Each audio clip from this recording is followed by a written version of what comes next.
Good afternoon, everyone.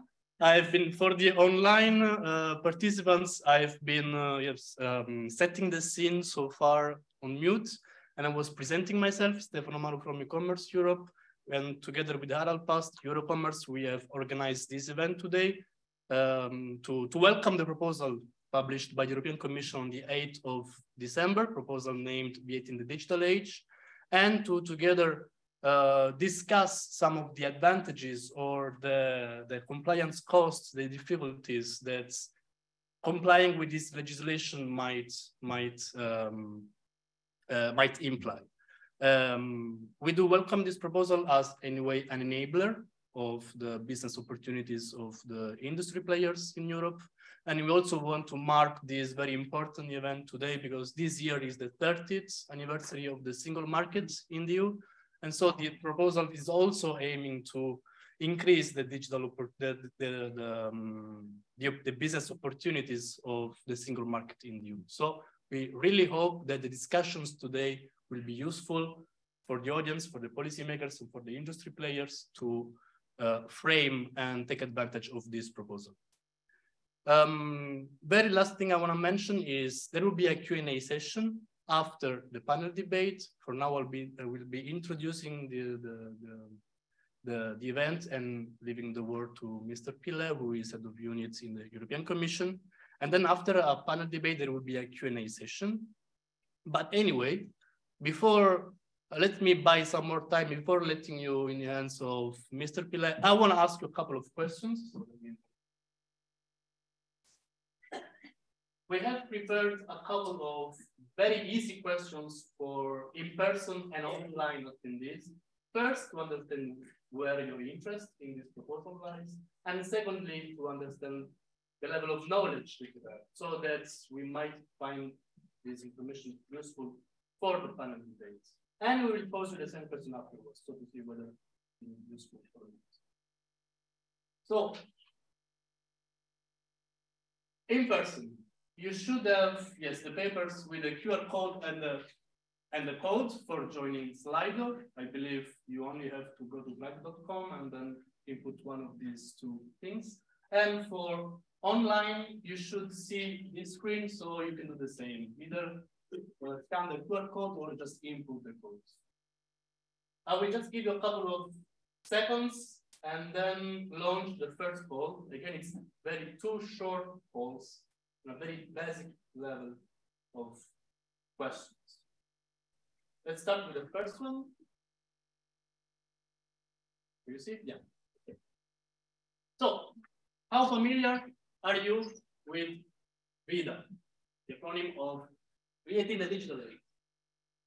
Let me see. For now, the majority, most majority now. Some basic knowledge, but it's a very complex topic and I want to learn more. And that's the answer that we want to get, indeed.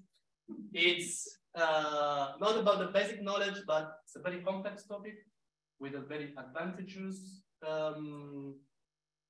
results or impact on the economy, but we want to learn more. Okay. And that's indeed one. And still it's 50%, which is very good news.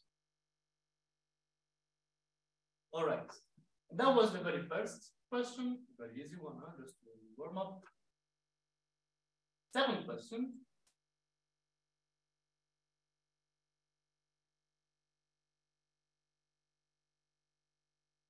Why have you come in person, or why are you attending online today?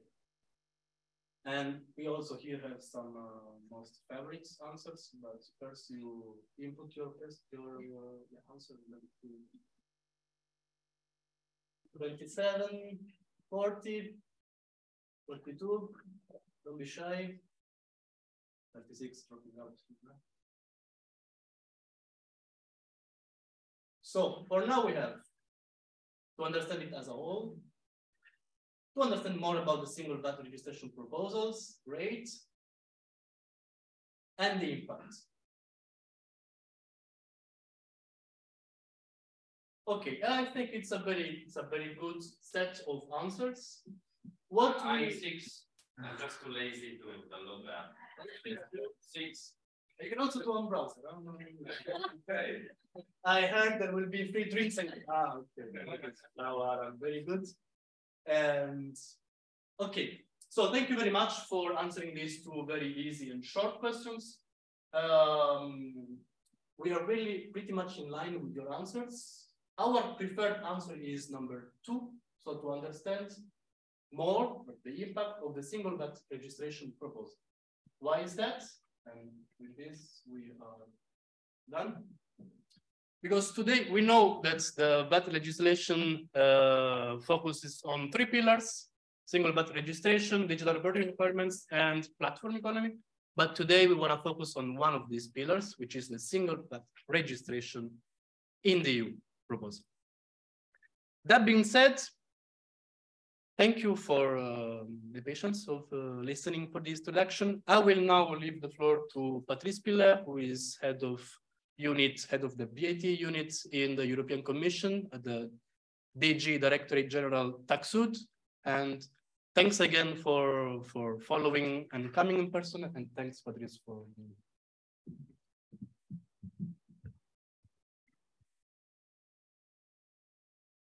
Yes, the slides are as we wish.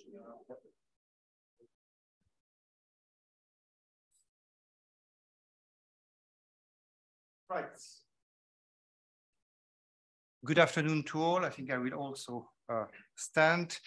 Many thanks for the kind invitation. Many thanks to Ecommerce Europe, EuroCommerce organizations. Very pleased to be here today to present this package from December. It's a package which is extremely comprehensive. You will see it's probably the biggest reform of VAT we've done since the introduction of the single market. I understand your interest is mostly on single VAT registration, but I think it's important to understand the overall ambition of the initiative and where we are coming from. As you know, VAT is a very good tax. It's a major contributor to member states' budget. It's around 1/4 of total revenues, but it has a lot of shortcomings. First, the one which you probably heard a lot about is the level of VAT fraud, which is not to be completely confused with the VAT gap. We often talk about the VAT gap. The VAT gap is partly made of VAT fraud, but it's also bankruptcies and errors. But still, the level of a VAT gap and VAT fraud is too high in Europe. We recently published the latest figures, 93 billion euro in 2020. Substantial decrease, but a bit misleading because that was the year of COVID, and obviously the activity had also dropped. And the reality is that the VAT gap is too high everywhere, is still too high, and we need to take actions to improve the situation. But not only do we have a problem with the VAT gap and a problem of VAT fraud, but we also have a problem with administrative burden. The legislation is extremely fragmented in our internal market. We have cross-border obstacles for sellers, particularly true on e-commerce. And this is a barrier to businesses to expand and reach a dimension which is equivalent to the big players we have in the US, where these obstacles do not exist.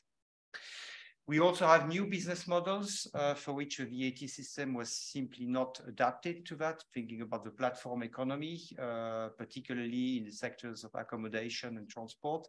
And this is creating new issues, new distortions of competition, new concept and new problems of interpretation for rules which have been fought in the 70s or in the 80s. So for all these reasons, we need to have a fresh look at the VAT system and see how we can adapt to new technologies and new business models. And this is the ambition of the package on VAT in the digital age. You see on this picture, it's to show that since VAT was created in 54, the only big reform we had was a single market. You probably heard about the definitive regime, which could have been a major reform of the VAT system, but unfortunately, the definitive regime of VAT is still a proposal from the Commission. It is still in Council. It's not going to be adopted tomorrow. It will take probably more time. And the basic problem we have standing in the way of an adoption of this proposal on the definitive regime is a lack of trust between member states, because the definitive regime is about removing the exemption on intra-community supplies, replacing it by a one-stop shop on B2B transactions, and it requires a level of trust between countries which is not there yet. And when we had these difficult discussions with member states, we sit around the table and we had lots of discussions also with stakeholders. Some of you were maybe present at a conference we organized, I think 2 years ago, or 3 years ago, on precisely on VAT in the digital age, where we tried to take stock of what could reasonably be done using new technologies to improve the system as we have it now, leaving aside the definitive regime, and make progress using new technologies, progress in easing the burden on business, and progress in curbing the VAT gap. And we came up with 3 areas, which are the 3 areas you find in the package on VAT in the digital age adopted by the college in December. Single VAT registration, which is the topic of today's conference, but also real-time reporting and VAT rules for the platform economy. So just a few words to explain what it is about. Digital reporting requirements. We want to use new technologies to curb significantly VAT fraud in the EU by providing tax administrations real-time access to invoicing data. So the idea is to make electronic invoicing compulsory with some exceptions in Europe, and use this data to feed databases to which tax administrations would have a real-time access, making fraud, and particularly carousel fraud, virtually impossible. We have another part of the package, which is on the platform economy, where we are adapting the VAT system, providing new definitions for new services, which did not exist at the time, and at the same time, introduce the concept of a deemed supplier on accommodation, short-term accommodation, and passenger transport to fight existing distortions of competition, which we have today in these 3 areas, and which were flagged by 70% of the respondents to the public consultation. And now I come to single VAT registration, which is the subject of this conference, where the idea is to use new technologies to facilitate business trading across borders, and have as an ultimate aim that there would be a single VAT registration, in the sense that businesses having a VAT number in one country should not need another VAT number in the other member states. The idea is that they should be able to do everything with their home country registration. So this is an illustration of a problem we have today. The problem is present in different sectors. You might first ask, why is the Commission talking about single VAT registration now? We already had an e-commerce package in 2021, where the aim was to have more use of the one-stop shop, particularly in the e-commerce sector. So it should already be the case, but we have a single VAT registration. Yes and no. Yes, if you do distance sales of goods within the EU, you already have access to the one-stop shop. But if you transfer goods from one country to another one, and this is very common in e-commerce logistics, with or without platforms, then you still need today to register in different member states. If you are active in this new booming sector, which is the e-mobility sector, those businesses having charging stations in different places in Europe, the place of supply rules, the VAT directive is built in such a way that you need to register in each and every country where you have a charging point.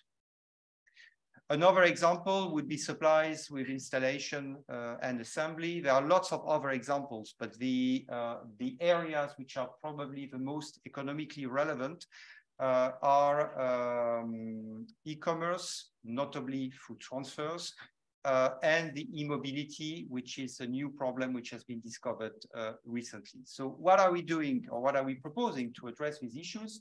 We're proposing three things. First, to make the one-stop shop the rule for all B2C transactions. Second, to make reverse charge the rule, so right for businesses for B2B transactions whenever the business customer is established in the other country. And three, we have a specific chapter in this package on the treatment of transfers, and notably through two tools we are developing in our package. One is a deemed supplier rule whenever you have a platform, so that SMEs acting through a platform are released from all obligations, and that the platform has the obligation to comply. Of course, it's easier for a platform than for an SME to follow all these rules and potentially to register in different countries. But on top of that, we have another leg of our proposal, which is to also offer the one-stop shop on movement of own goods between member states, which means that even if you don't use a platform, you will be able to only register in your home country, declare your transfers in your home country, and see your acquisitions after transfers being exempted, removing the need for a registration. So whatever you will be doing in the future, you will be doing it with a home country compliance and registration. In terms of impact, this is quite substantial. We have calculated the impact for businesses. It's around, here you see figures on a 10-year basis. I tend to prefer talking about yearly impact. It's less impressive, but I find it more easier to understand. It's almost 1 billion per year, 9 billion on a 10 years basis. It's quite easy to understand because for an SME, when an SME is, let's take a concrete example. Very small business in Belgium who is growing and selling goods on the internet everywhere across Europe, using or not using a platform and having these goods stored in a warehouse in Germany or in France.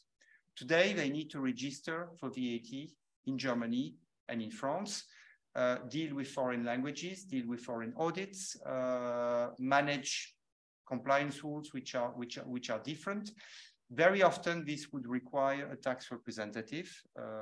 Not many SMEs are able to lodge VAT returns in foreign languages according to foreign legislation. And the costs are the one you can see here according to our study. Of course, it varies a lot depending on what you need to get done, but it can be quite expensive. So the package is really SME friendly, and we've really had SMEs in the back of our mind at each step of this proposal to improve the situation and have a real impact. The last thing I wanted to say is that, as you have, of course, imagined, this proposal is building a lot of what is already in place, which is the e-commerce package. The e-commerce package is a success from a business point of view. The feedback we are getting is that it's a substantial improvement from what we had before, but from a tax administration point of view, it works and it is generating a lot of revenues. Just two figures. In just 6 months, 8 billion euro of VAT collected under the different special schemes, so 16 billion in a year. knowing that several businesses in the beginning were waiting before registering. So these figures will increase. And the second figure, 90%, more than 90% of the money being collected by 8 platforms, which shows how powerful the deemed supplier model has been in securing collection of VAT and high level of compliance, especially if one thinks that here we are talking about importation and therefore third country operators. Thank you very much for your attention.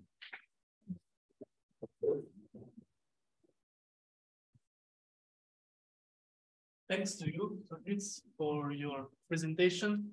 So we have received now, let me get back up. We have seen now in the overview of the proposed changes within the pillar of the single VAT registration. What I would like to do now is to go to the next step, and so take this overview down to more the feedback and the experiences of the businesses, the feedback of VAT experts and of the Commission about this proposal. So I would propose now to do a swapping of places. So I'll call on my colleague Harald to come to the stage and moderate the panel discussion with our guest speakers. And I would like to ask our guest speakers to come on the stage as well. Thanks.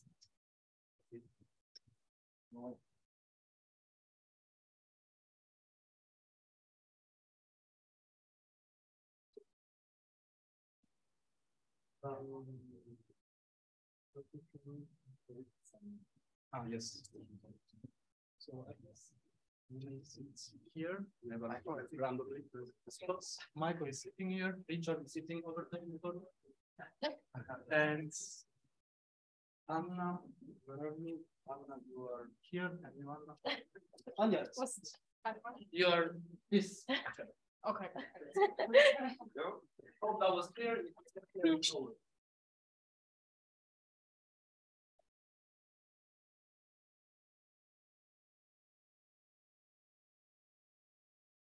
All right. Thank you very much. While our distinguished panelists are getting set up, I just want to briefly introduce myself. My name is Harald Past. I'm working at EuroCommerce, the European association representing the retail and wholesale sector. And as Stefano has mentioned, we are working closely together on several issues, including, of course, on what was happening in the past few weeks in terms of VAT. VAT in the digital age is, of course, a topic that is of great interest for all of us. So, building on what we have just heard from Patrice in his presentation, I am very pleased that we have some distinguished experts and people coming from practice who are here today and who are engaging in a discussion with us. First of all, of course, we have representatives from the European Commission, but we also have 2 business representatives and also 2, so to say, advisors who are advising other businesses in practical terms. So let me start by welcoming, first of all, Michael Wilhelm. He's a senior indirect tax manager at ABB in Germany. Next to it, we have Anna Nordlander. You are e-commerce entrepreneur and the founder of Amzello. Then we are pleased to have Ms. Agnes Fekete from DG Taxud here. We have Anna Maria Salinger. She's the founder of Baby Forte, and she will tell us soon more about it. And last but definitely not least, a bit of sides today here, but we see Richard Asquith. He's the CEO of VATCalc. So may I ask you in the first round just to introduce a bit yourself, to tell us a bit about yourself and your business model, and before we go deeper into text questions. So please, Michael, would you start? Yo, also welcome from my side. So I represent a little bit more the, let's say, old economy, which turns more and more into a digital economy for sure. For example, as Patrice said, our holding company or operational company in Germany has currently more than 15 VAT registration in the European Union. Therefore, generally, we support any proposals in this respect to at the end to mitigate VAT registrations in other EU member states. From a business model, we had a lot of different business model in this respect.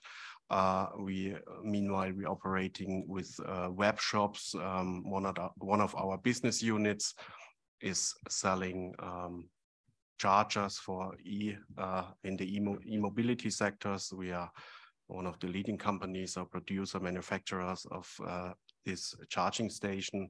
And this is, you can say, one simple product with an offer or an optional for the customer or the consumer to purchase an installation package of such chargers. And this leads into, for one product, let's say, into 4 different business models, which makes it very complex to set up the ERP in behind, to find the correct VAT rate in the different countries where the customer or the consumer is located. This is one example of our business models. The second one is, to distinguish between selling of goods or selling of a service. One example is here to highlight it a little bit. This is one of our products. This is a smart sensor, which is clear tangible asset. This sensor can be plugged on a motor, on any motor, and this collect data information about the motor if it runs very well. And this data will be collected, analyzed at the end, and presented on a mobile phone in an app. A customer can purchase additional licenses or to get more access and more detailed information. This is also an example that the old economy turns a little bit digital. Very interesting. Thank you, Michael. I would like to ask Anna now, please. Thank you very much. So if Michael, if you were representing, I guess, the old business, then I guess I'm a bit more part of the new one. I've been in the e-commerce sector for over a decade now, and I'm the co-founder of Amcello, a consulting agency that helps SMEs sell internationally via the use of marketplaces.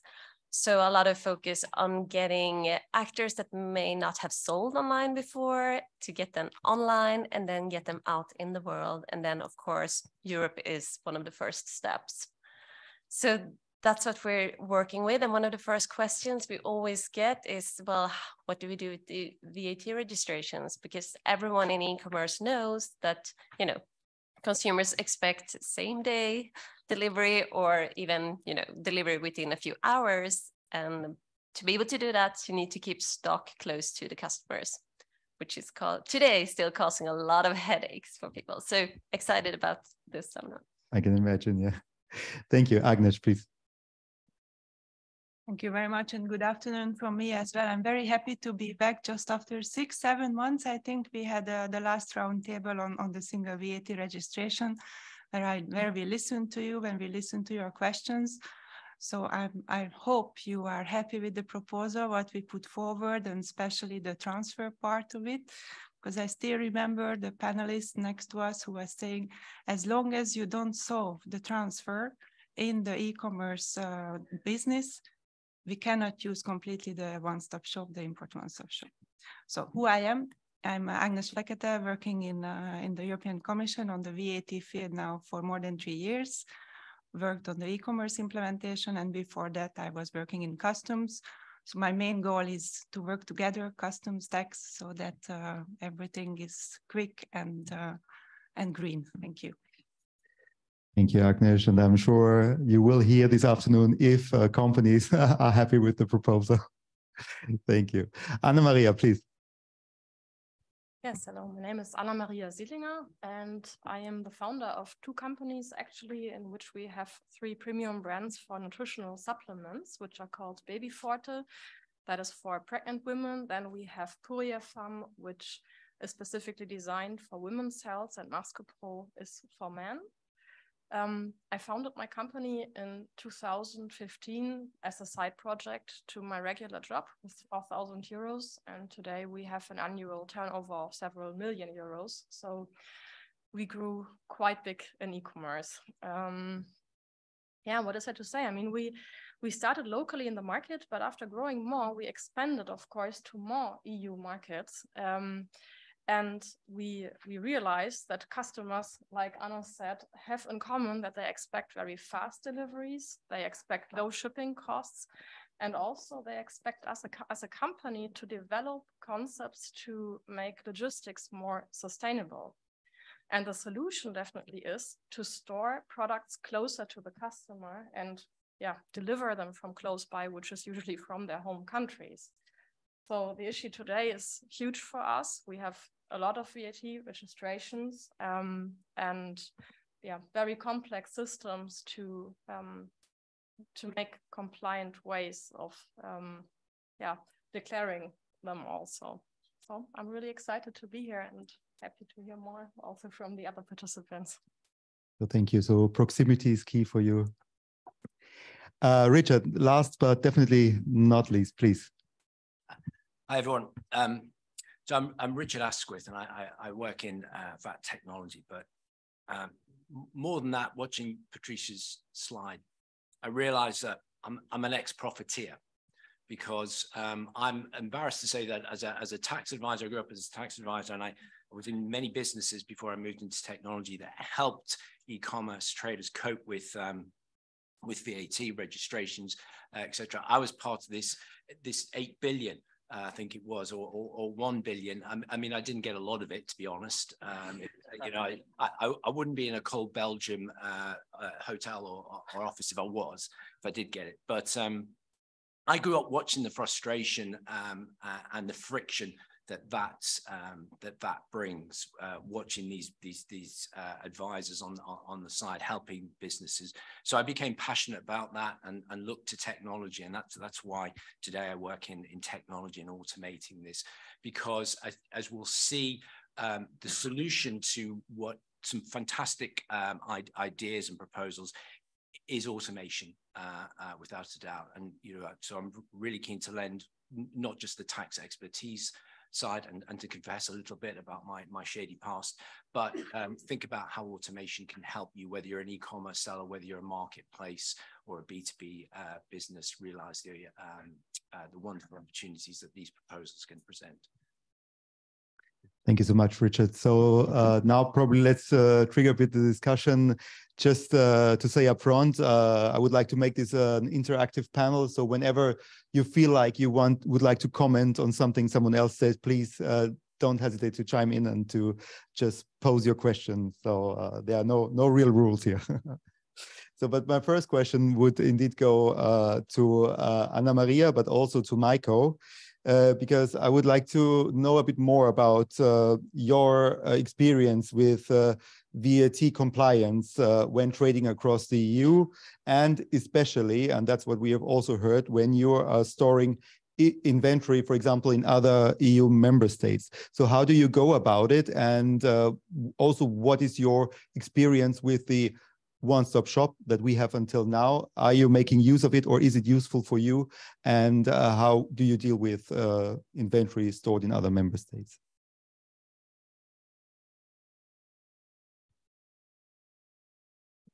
Okay, so yeah, I will start. I mean, yes, we do make use of the one-stop shop, and I think it was a great simplification also. I mean, because it represents that it is acknowledged more that cross-border deliveries have become the norm in Europe.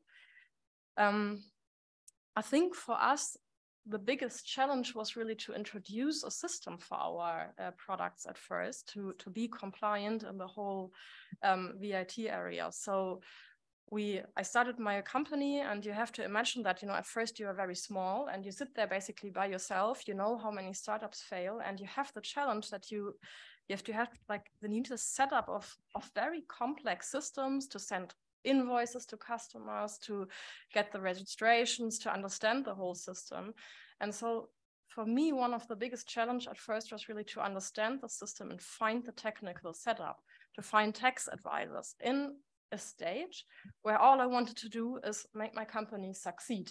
And it took up so much time. I remember, like, I think it was in 2018, I probably spent a third of my time understanding how to set up these systems, how to regulate that, how to not make mistakes, because it has to be flawless in the end. And also to find in Germany tax advisors who could help me with that. I remember I called 15 tax advisors, and either they were not right, like that it was not their field, or they didn't take up any more clients. So that was like very practical changes that we faced. I think there are a few tax advisors here in the room, so maybe they can come back to you later. Have fun here. Michael, how about you? What is your experience? Yeah, I totally agree. Any VAT registration is very complex to set up in the ERP environment. To find the correct processes, which is very cost incentive from a administrative aspect. At the end, we are using external tax advisors for VAT registrations. This has language issues. You get queries from the local tax authorities only in the local language. Tax audits are taking place in these respective countries, so we need local support in these countries. From the business model, now we're starting with this distribution center, also in this EV charger business, that we store these chargers centrally to be faster at the customer or at the consumer at the end. Yeah. So we are also thinking about logistics. Sustainability is also a huge word in our company. And for sure the speed at the end. Yeah. And yeah, these are the issues from an indirect tax perspective.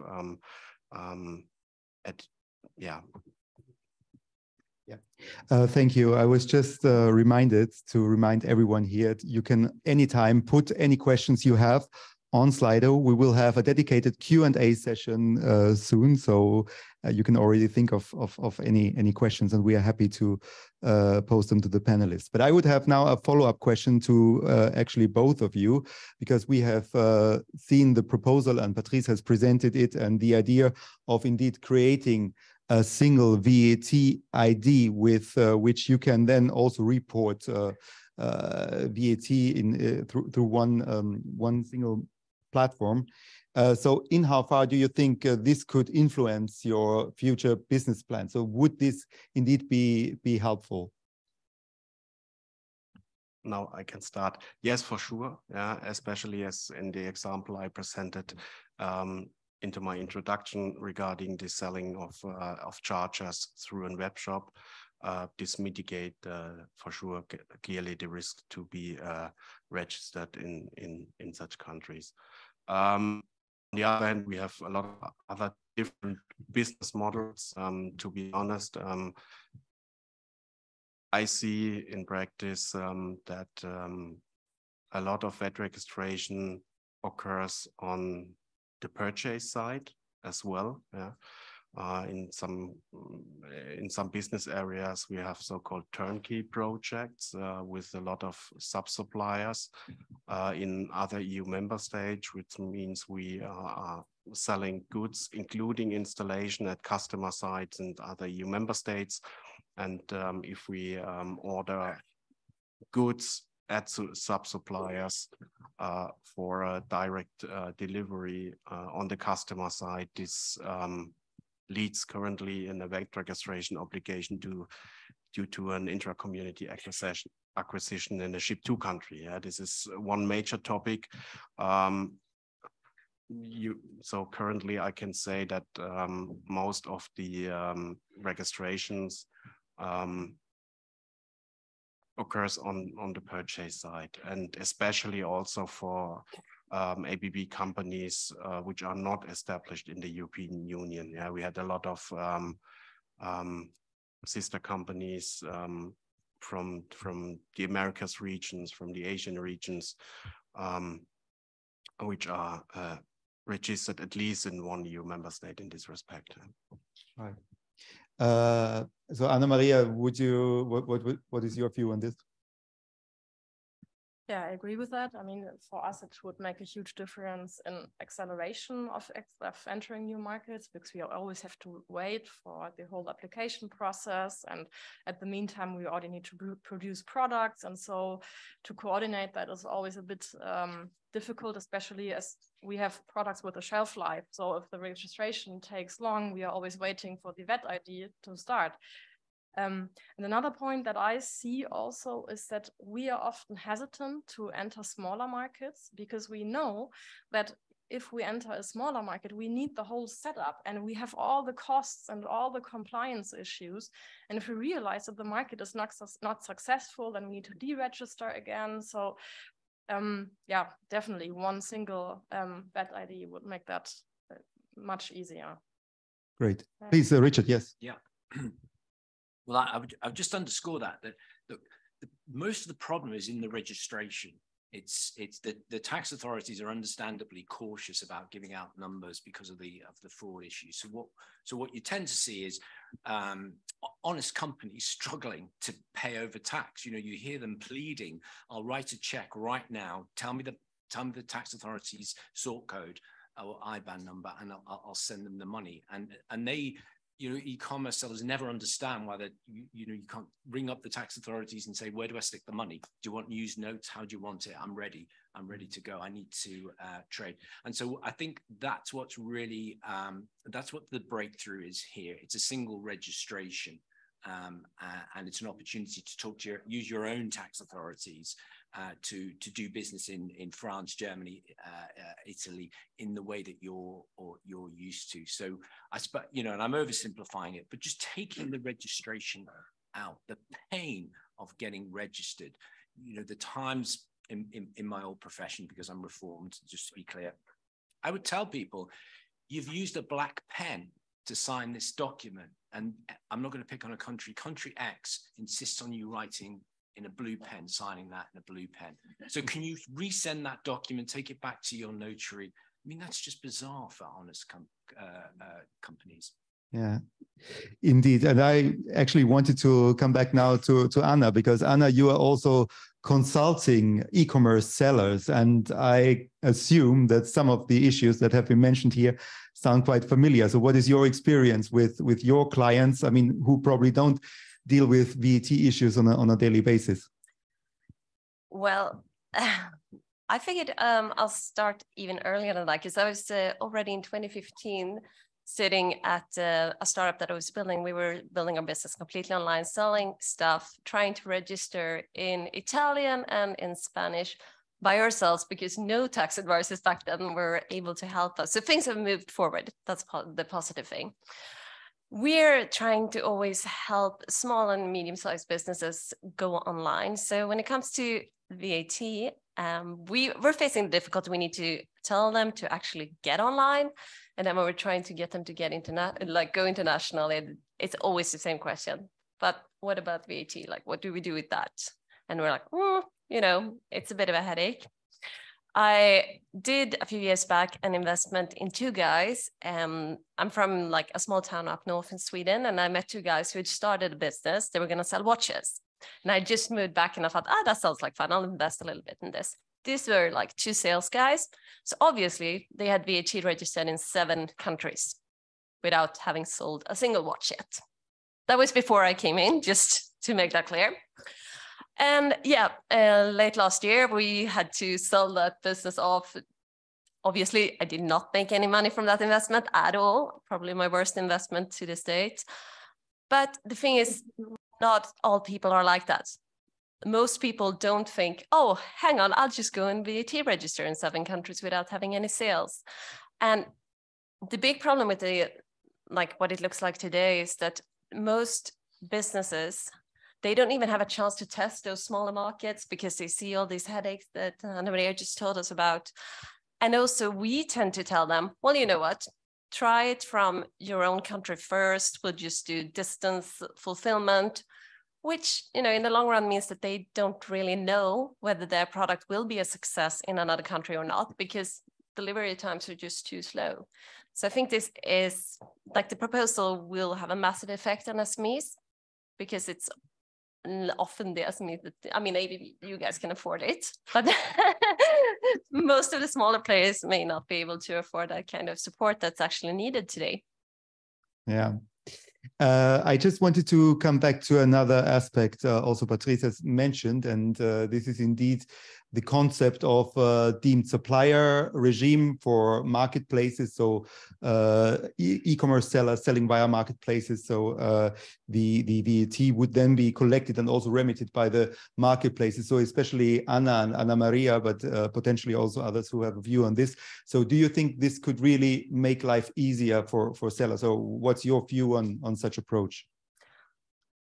Shall I go first? Yeah, no, I think, like, if you're not already active in the marketplace and e-commerce world, I think this will eliminate most of the hinders that you see in front of you. So I definitely think that would be very useful, and it would help the small players to actually dare to go internationally, because we want to focus on building products and looking after our customers. We do not want to focus on VAT stuff.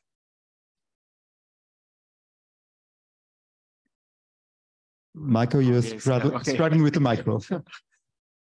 Yes, I totally agree. I think also for ABB, this will lead into new opportunities in the respect that we have currently one Swiss company which operates a marketplace. We called it Marketplace, online platform for customers selling different products. It could be tangible assets like this sensor. It could be licenses, different portfolio on this marketplace. The issue we're having is that currently the marketplace must be sold on his own name. Yeah, we have a lot of subsidiaries worldwide. We have a factory which is placed in Finland, which sells the good via the marketplace currently. But there are this purchase and sell models, yeah, buy sell models, and I think with this approach. We can think about other business models in this respect, and which, in my view, in my first analysis, we can optimize our business models from different views. Yeah. Thank you. Well, another question that came to my mind now, because of course, ABB is probably not, I mean, you call it old economy, which is something good, of course, but I mean, classically you think of probably with all these proposals more about e-commerce and more the new technologies. So I wanted to come back to Richard maybe, because also among your clients, do you see that such a proposal could be relevant also for other sectors, or would you see that this is mainly relevant for the e-commerce business? Well, just firstly on the deemed supplier, I think it's just before we move on to your question. I think the time is really good on that. You know, I think the Commission and the member states are being really smart here, taking it small steps, proving their model, and then moving on, and so mandating deemed supplier now for all the transactions, marketplace transactions, is great timing. People always ask me about new tech and old tech. Look, we're all technology companies now. You may not realize it, but your IT department is just expanding. It's adopting technologies to empower you, or you may be outsourcing it to others. So that difference, that split between old and new, and I think Michael, he talks very eloquently. We'll hear him talk about other use cases that this legislation will bring in. But absolutely, I think it applies to lots of other areas. So some of the traditional services, B2C services, they already came in partly into the old what was MOS and then into OS. In July, and now the remainder of the other services that were excluded, B2C services, have now been included too. So there's something for everyone, I think, in this package. Great. So now I would like to come back to the Commission, and you cannot escape our questions, I'm afraid. So we have heard that the businesses, they are welcoming the approach by the Commission and the proposal in that respect. I would like to know, I mean, of course, it's always crucial when we talk about taxation at European level to get all the member states, all 27 member states, of course, on board. And we have seen in the past that this can be quite a challenge. So, of course, we would be interested whether you have already received maybe any first preliminary views from the member states, and built on that, are there any fields where you can see there might still be obstacles ahead, and probably you could already indicate, ideally indicate a timeline towards an adoption? Yes, thank you very much. So this proposal, we didn't write it in isolation. So you know that we had many stakeholders meeting, many fiscalis, project groups, workshops with member states, with the VAT expert group, with the relevant stakeholders. So it's not something but we didn't already discuss and check with the member states delegates or with the member states experts. About the first reactions, positive, very positive for all the three parts of the package. Of course, each member states may have different priorities regarding the package itself. We want to keep it as a package. We don't want to split them up to different parts. So we want to discuss and negotiate it all as one. It's still new. The translation is not yet done. So member states administration, they need the translation before they can come to the council and give their opinion on the package. We only had one high-level meeting yet with them, and that's where we got the positive feedback. On the single VAT registration that we haven't even discussed, so that will be next week, Tuesday, when we will discuss this with the member states in the council. What do we see as maybe problematic issues if we look at the SVR? As it was with the VAT commerce package, IT. So IT development, IT investments, IT changes are always difficult. So you need time, you need to agree on the specification, you need to have the investments, you need to have the resources. And member states were asking already the postponement of the VAT e-commerce package. So it could be that this time they will think more carefully. So what I see probably it's the timing which will be the negotiated if we look at this part. And that's about the transfer module, because the transfer module, it's a new module of the one-stop shop, which will require IT investments in the SVR part. So, yeah. So, yeah, so the member states are already discussing and looking for ways forward here.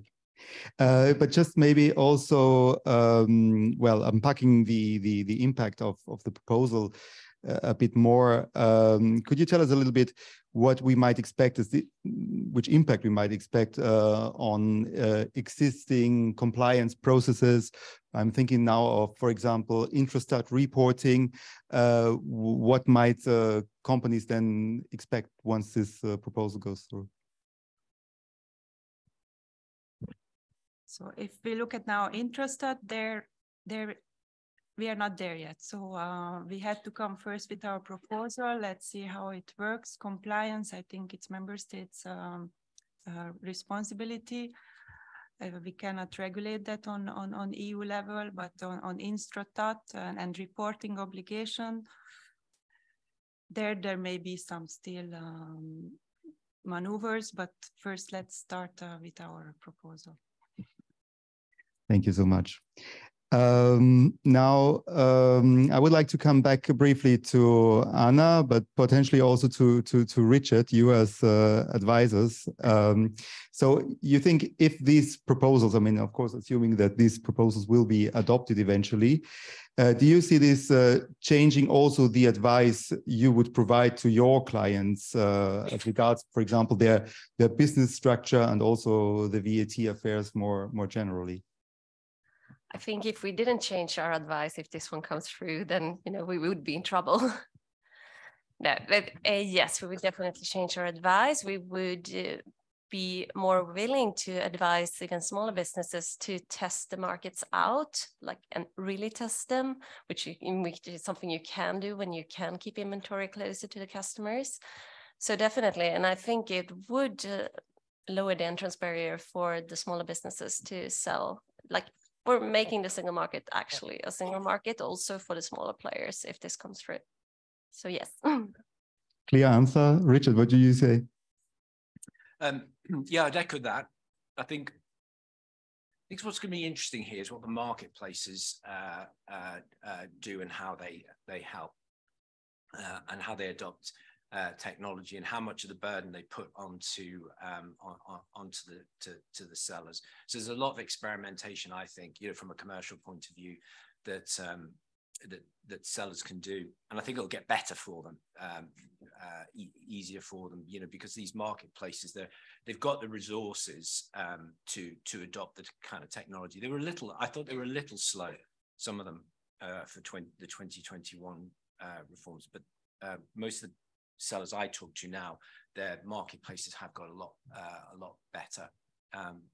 Yeah. So, and then I think, but until I think it's not quite clear what 23 will look like. We've all got to monitor that closely and to see that there's good momentum. I think what you're saying, Agnieszka, that the states are in favor of this, and that feels right. It's sensible. It's been proven through OS.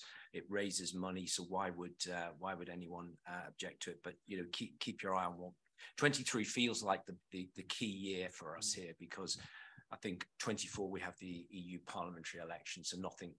If it doesn't much get decided in 23, it'll be difficult in 2024. But then, so. You want to start looking at what happens in September, October, and that's when you start thinking about I'll finish off now. Ask your marketplace, ask your accounting system, software, your ERP provider, what are they doing in preparation for them? Can you rely on them to support you? Yeah, please, Michael, you still have a comment, please. May one additional comment here to Richard's aspects. I totally agree.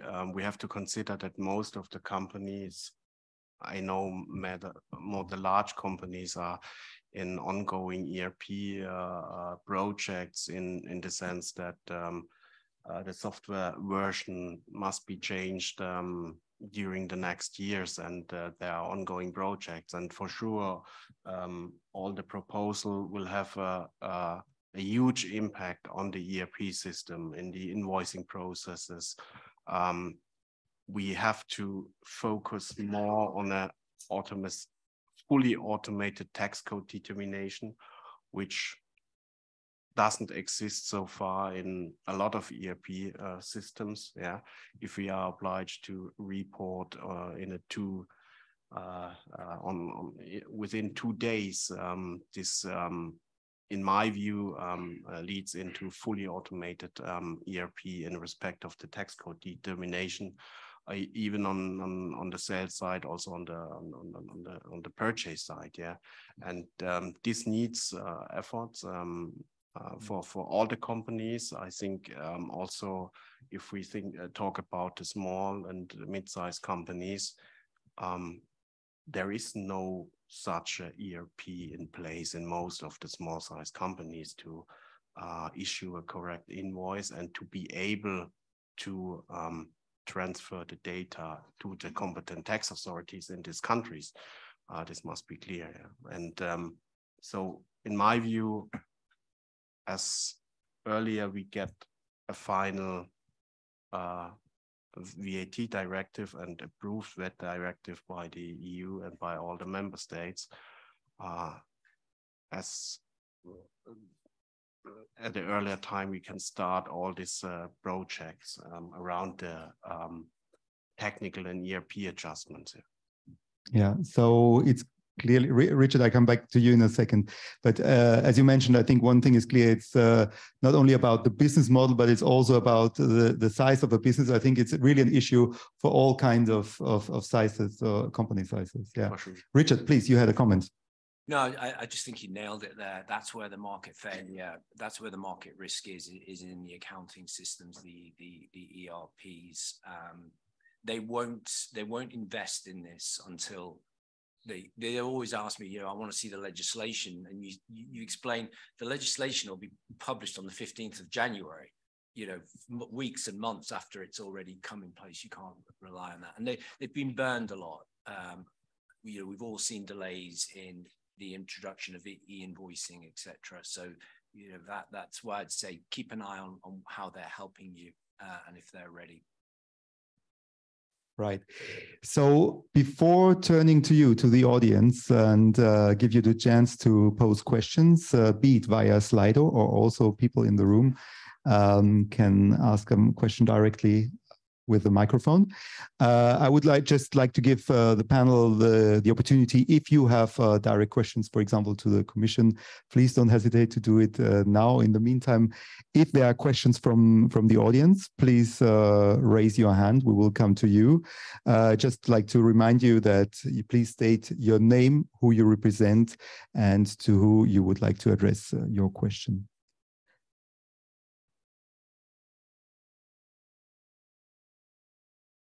No immediate questions from the panel, from the audience. Please. Hi, my name is Alan Rhodes, and I sell VAT registration services, so I'm worse off now. Jokes aside, I think it's a great reform. Maybe a couple of years more before implementing it, because I have to pay a mortgage in London. Now, jokes aside, what is the realistic time frame? Because the 1st of January, regardless of the mortgage, is a bit 2025 is a bit early, maybe. So I'm trying to ask you, what is the realistic time frame for the implementation of a single VAT registration bit of a reform? Thank you.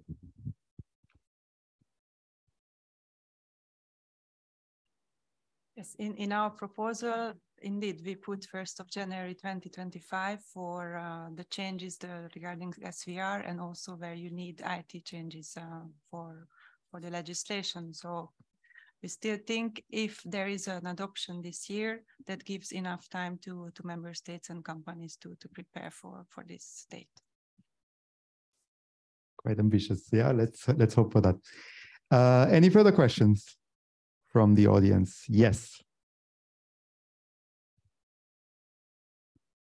Thank you. I had put a question in the Q&A, but apparently it doesn't pick up. So I'll ask it here to Mrs. Fekete.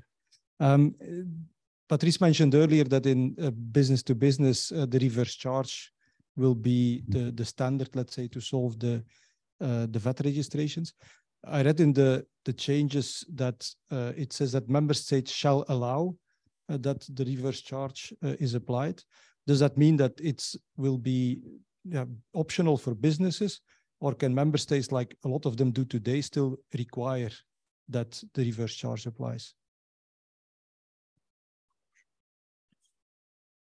So the member states will have to allow it, but of course the business can choose. So if the business choose that I rather have a VAT registration in that other second, third, fourth member states, or in that member state itself, he can still register the supplier, and apply the VAT. Yeah. Thank you. Are there any further questions from the audience for the moment? Yes, please. Coming. do some exercises. Thank you very much. Hello, everyone. I'm Charlotte Chenard. I represent eBay, the online marketplace. My question is basically to all the panelists, in particular the businesses.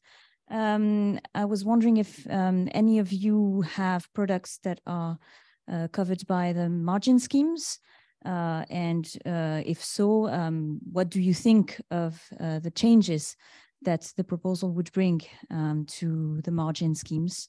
And if not, I imagine maybe a bit of explanation from the Commission why, what led the Commission to consider those changes in the proposal. Thank you very much. Maybe I start with an answer. To be honest, we don't have any products within the margin scheme. That's the reason why I didn't look so much in detail into the proposal regarding the margin scheme. I have read that there are some changes in this respect, but we don't have any products in this respect. Any other experiences from the panel? Otherwise, please, Agnes. Yes, so the margin scheme. Here also what you have to take into consideration, the general principle where we are moving, it's the taxation at destination. So the margin scheme was not, it wasn't applicable for the margin scheme. So we wanted to align it. So it's also the same for the margin scheme as well, for the second-hand goods, that it will be taxed at the destination principle. And once you have that, once the place of supply rules are changed, you can also use the one-stop shop. So it's a simplification as well. So these goods can be also included now in the one-stop shop. Thank you. I hope that was useful. If there are further questions, otherwise I would give the microphone to Stefan. You want to reply? You have a question. I have an additional question. You have priority as a panelist, please. Sorry. I had one thought if I read this proposal. If I look to a digital marketplace, yeah, and if you're selling goods in a lot of different countries, and one of the challenges for the companies is, in my view, the application of the different VAT rates. In our business model with this web shop for this charger business, we started such determination with an external advisor, and there was some very strange results in some countries, to be honest. Yeah, for example,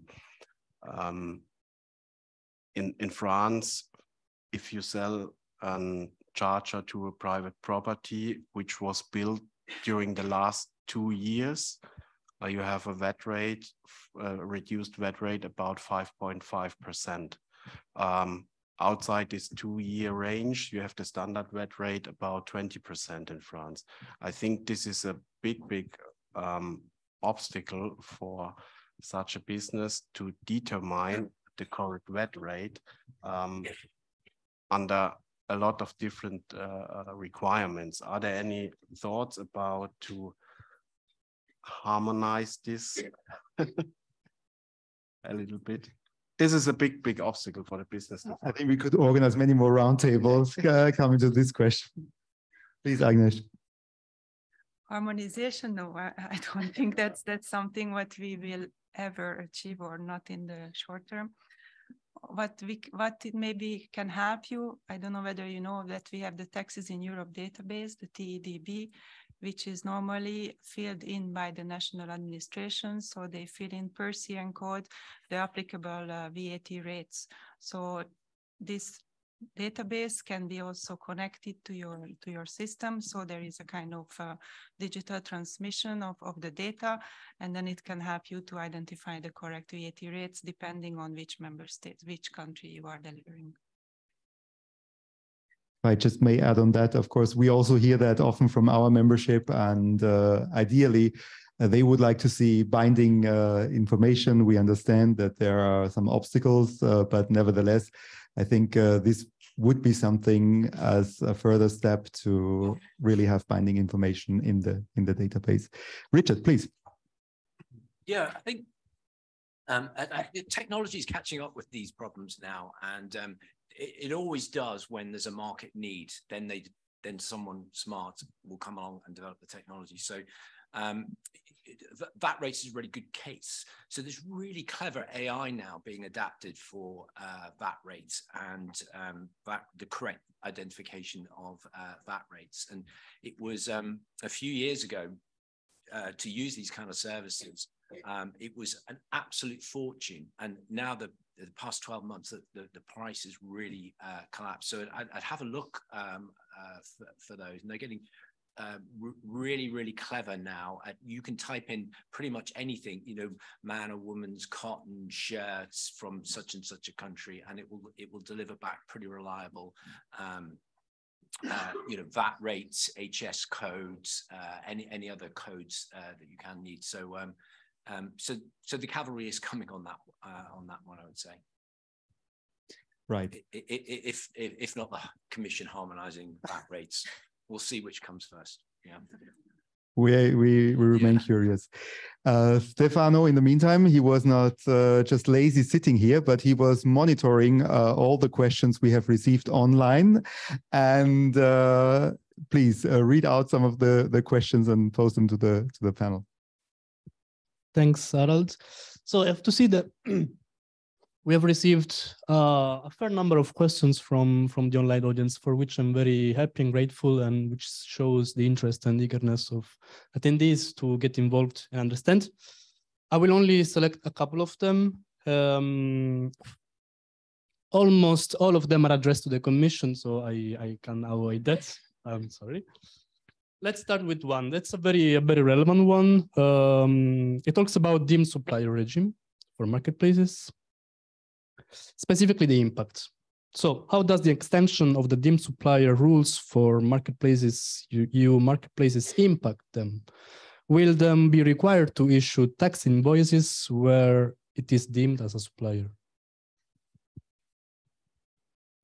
What was the last word you said? Tax invoices? So will marketplaces be required to issue tax invoices where it is deemed supplier? Let me just check that I have wrote it down correctly, but yes, that's it.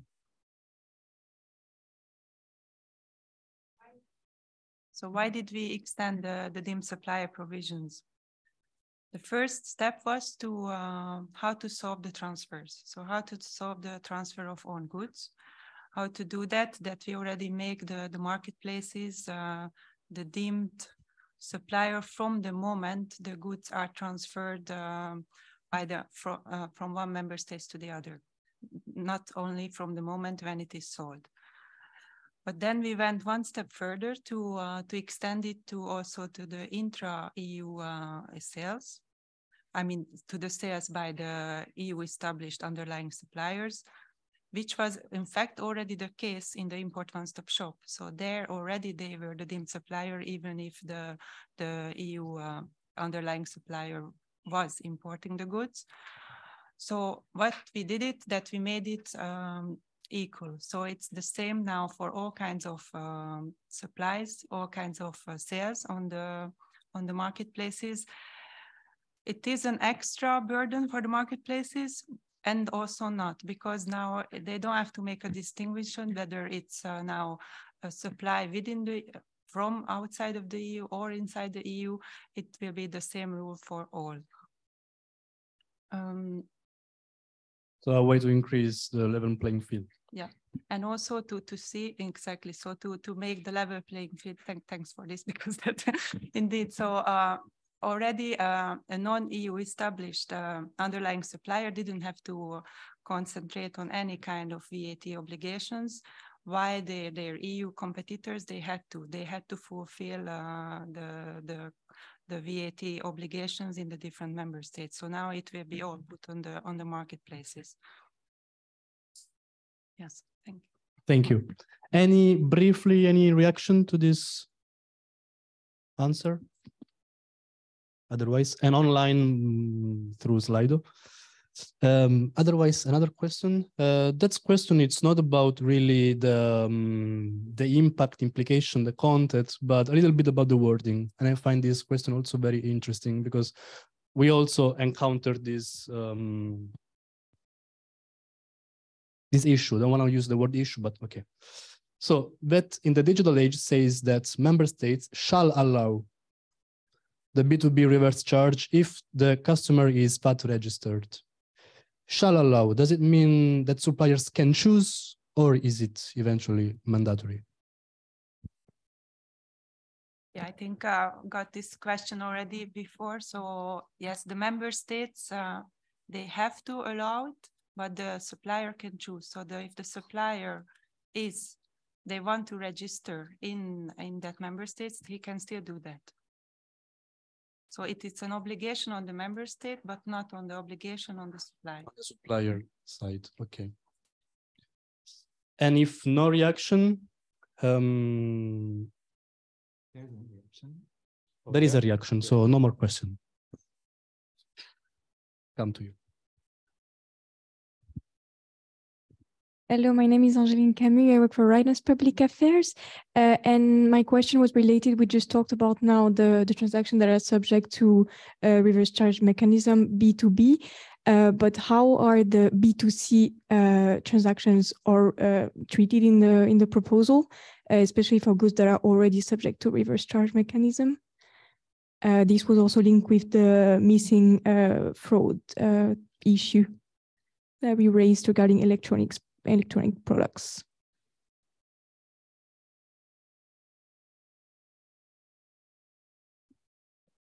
Reverse charge is applicable in B2B transactions.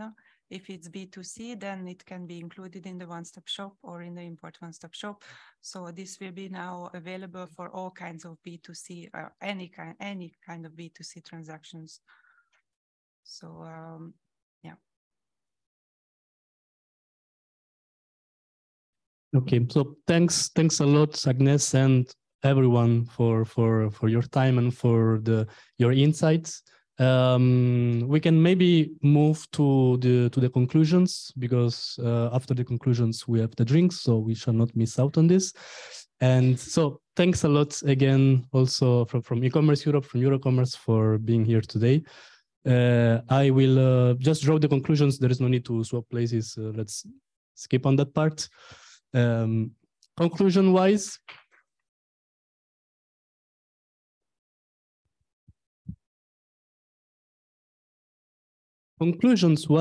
I have to bother a little bit again, Richard, because I have to, as I mentioned initially, so we had prepared these Slido questions. The easy question was easy. Yeah, simple. Was about, you were already there. How familiar are you? So now I want to repose this question to you. So maybe it's been useful today, or maybe it's been not that useful. So I hope it's useful. Again, I'll leave you a couple of seconds to log in again, should you have logged out in the meantime.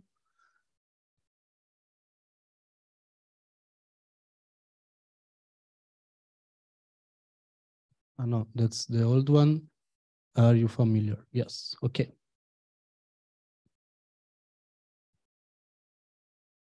So now you tell us whether you feel you are an expert. Oh, great, indeed. Yeah. Or you have a more solid background, or so.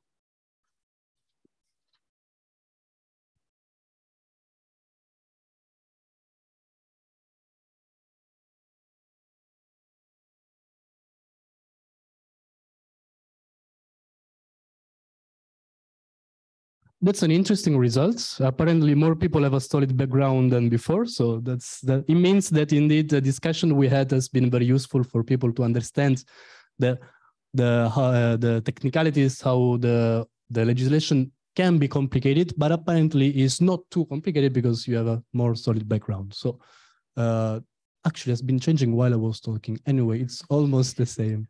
So I have some basic knowledge. It's very complex topic, and I want to learn more. Okay, so forget what I said previously. I I want to learn more. That's always the part of the sentence we shall focus on. And indeed, that was the aim, the real ultimate aim of today. So to understand more about this legislation, please don't confuse me anymore. So stop with that. Okay.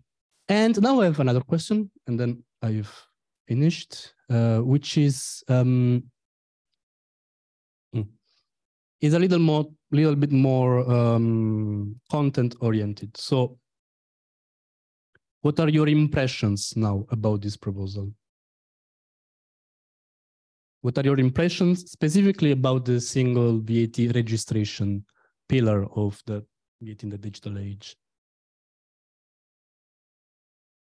It's a lot of answers. We don't see them all in here, but yeah, the top ones will go on top.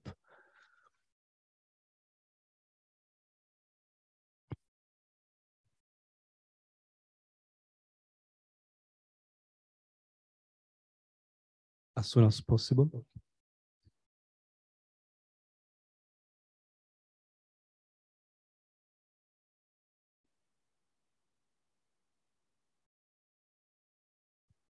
So it's mainly between, I would like to see the proposal adopted as soon as possible, and the new one-stop shop, Union one-stop shop will greatly simplify VAT reporting for businesses who move and store goods in multiple EU member states. Okay, we have a winner, definitely. So positive impression. At the end, it's really the one-stop shop as an enabler of the business opportunities for businesses who move their stock from one country to another. So it really filling the gap that was missing with the VAT commerce package. So thanks a lot for everyone for inputting your feedback here. That's closed. Okay, then we can really move to the conclusions in the last 6 minutes. I will need even less. So I'm just moving here also. So thanks, Richard, for the patience. Conclusion. Well, the conclusion was the result of the last question. So we really need an extended Union one-stop shop for the missing B2C and B2B. Missing B2B supplies in order to untap the potential of the single market. Maybe some ideas that stem from the discussions is to make sure the member states are providing clear guidance for businesses on how to comply with the new rules. Maybe a clear interpretation, because even though it may be clear on one side, on the reader's side may be less clear, but that's work for the council negotiations. Finally, also very important, the IT preparedness that's been mentioned is a very important point, because we remember 2021, some of the issues we experienced when not every customs IT portal was ready, or at least was up and running as much as all the others. So in order to avoid that, we make sure that this time everything is ready at the same time. And maybe an idea would be, I don't know, I'm just throwing it there, having a kind of testing environment. So making sure that indeed there is a way to experience this first and then have it more real life. I don't know. It's just an idea that I hope you find when it makes sense. Okay, so to conclude, we hope that the discussion today has been useful for the audience, for the Commission, and for the sellers to understand a little bit more about how complicated the legislation is. We look forward to the discussions of the member states for the negotiations. We really hope that they will take stock of the discussions of our feedback, and obviously Ecommerce Europe, EuroCommerce, we will make our part to contribute to the negotiations.